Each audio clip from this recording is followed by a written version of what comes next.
Buongiorno e ben ritrovati con l'informazione flash di New Sicilia, i principali titoli della mattina. Un minorenne è stato fermato dalla squadra mobile di Siracusa nell'ambito delle indagini sull'omicidio di Christian Regina, 40 anni, ucciso ieri sera con una coltellata davanti alla porta della sua abitazione in via Italia, nella zona nord del capoluogo.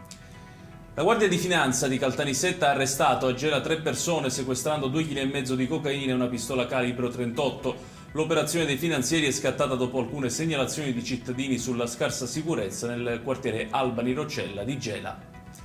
Voleva interrompere la relazione con il compagno violento e per questo una 37enne a Catania, nel quartiere San Giorgio, è stata aggredita prima verbalmente e poi fisicamente. Barricatasi in auto ha chiesto aiuto alla polizia che ha bloccato l'uomo, un 44enne con precedenti in materia di droga. Sequestro da oltre 2 milioni di euro nei confronti di un'impresa di Barcellona Pozzo di Gotto nel Messinese coinvolta nell'indebita percezione di bonus edilizi.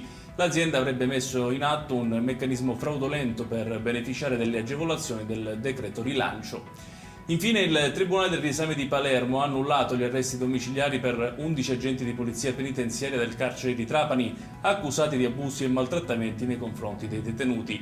I ricorsi presentati dagli avvocati sono stati accolti riqualificando il reato contestato di tortura in fattispecie meno gravi. Ed è tutto per questa edizione, tutti i dettagli su queste notizie li trovate come sempre sul nostro sito www.newsicilia.it. Grazie per averci seguito e buon proseguimento di giornata.